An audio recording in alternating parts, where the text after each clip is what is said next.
think about the history of 3D animation, I bet what most people think about is Pixar, the studio that brought us the first feature-length 3D animated film, Toy Story. Or maybe DreamWorks, the studio that brought us Shrek. And yes, those companies were pioneers of 3D animation, but today I want to highlight another studio, perhaps one of the more underrated and underappreciated studios that pioneered the medium, Squaresoft. And maybe it's because Squaresoft was a video game developer and not a movie studio, but if you've ever played a Final Fantasy game from the late 90s, you know exactly what I mean when I say those were not ordinary video games. They were epic and cinematic. Their cutscenes were just on a whole new level. So let's take a look back and examine the history of Squaresoft as pioneers of 3D animation.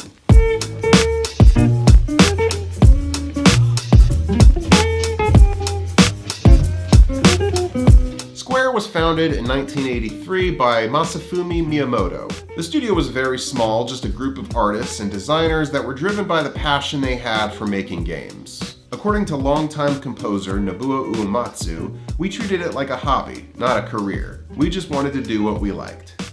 At first, the studio focused on developing games for PCs before moving exclusively to the Nintendo Famicom in 1985. They saw some mild success there with games like King's Knight and Rad Racer, but overall they were really struggling to find a real success, especially in the US.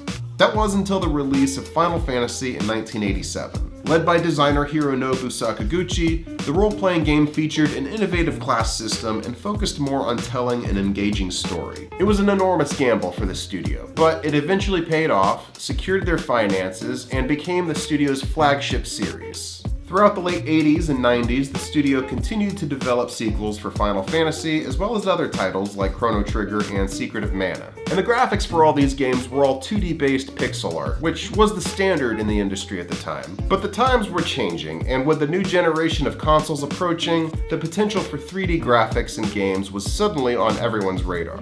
Sakaguchi saw this as an opportunity and put together a small team to test the waters to see what a Final Fantasy game could look like in 3D. They purchased high-end Silicon graphics workstations to get started, and after a few months of development, the result was this tech demo, recreating characters in a battle scene from the recently completed Final Fantasy VI.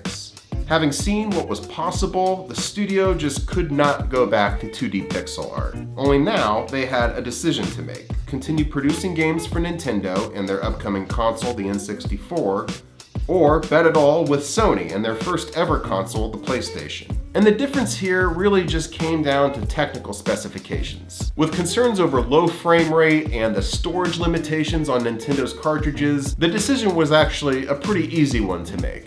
The kind of game they wanted to make, with cutting-edge 3D graphics and many animated cutscenes, not to mention the sheer size and scope of the story, they needed the PlayStation to achieve the quality that they were aiming for.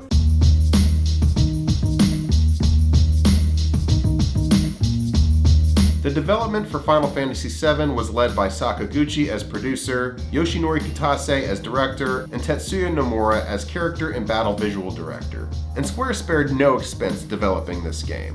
They purchased over 200 Silicon graphics workstations, costing $70,000 apiece, and hired around 150 artists and designers to work on the game, making Final Fantasy VII the largest and most expensive game that the industry had produced at the time. Part of the appeal of this new generation of consoles was the ability to animate cutscenes in 3D. Every studio was switching over to 3D gameplay, but Square also wanted to include animated cutscenes between major story beats, making the gameplay experience more cinematic.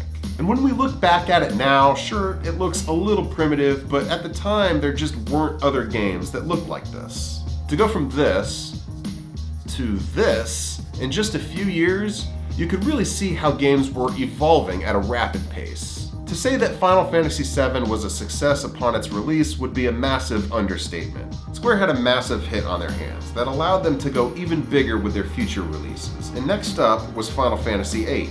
Development for 8 was just starting up as 7 was winding down, and for this installment the artist aimed for more realism. Everything from environments to the character designs just had more of a realistic look to it. The studio even utilized motion capture to get more realistic motion in the character animations.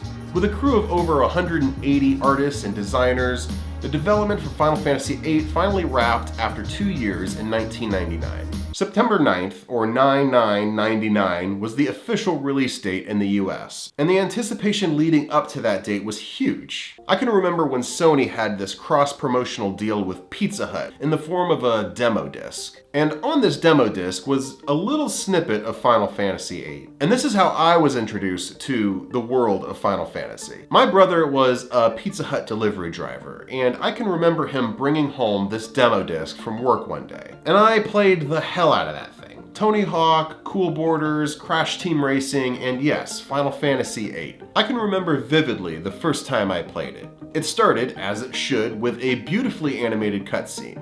It didn't feel like a video game, it felt like a movie. In a weird way, that demo disc had a profound effect on my teenage life. Final Fantasy would go on to become one of my favorite video game series, but so would Tony Hawk.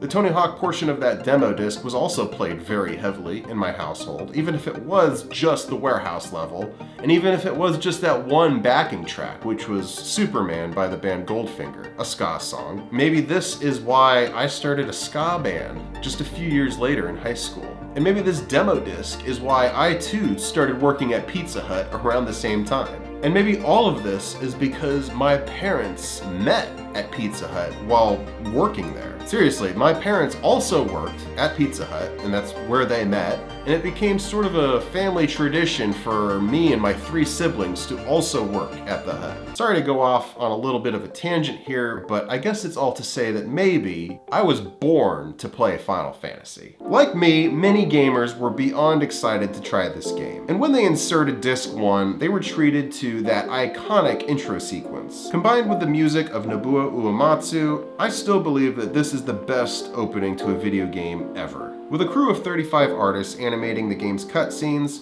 the final runtime for all 3D animated cutscenes was over 60 minutes. Final Fantasy VIII solidified Square's reputation in the industry. They weren't just any game developer, they were doing something more, and Sakaguchi certainly thought so as well. During the development of VIII, his sights began to shift to something more ambitious, a movie.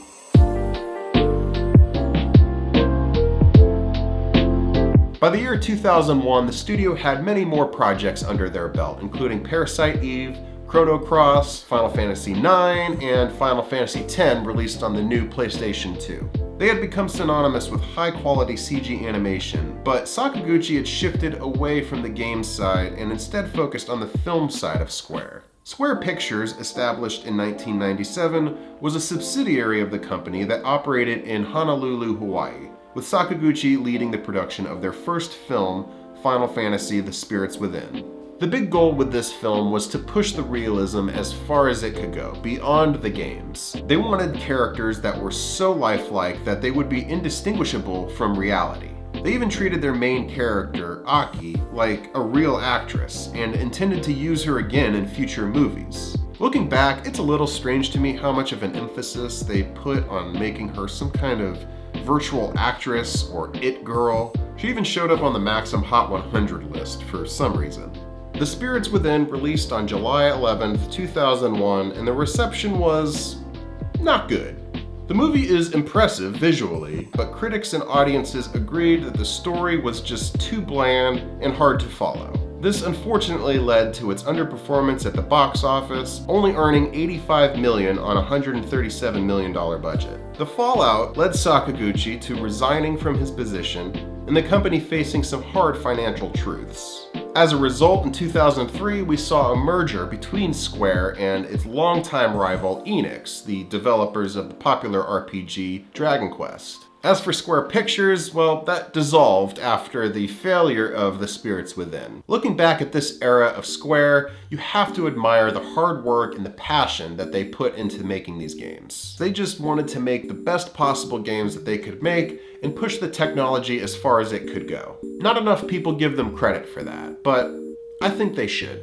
Anyway, that's going to do it for this video. Thank you guys so much for watching. If you enjoyed this video, be sure to like, comment, subscribe, all that stuff. You guys know what to do. Thanks again for watching, and I'll see you guys next time.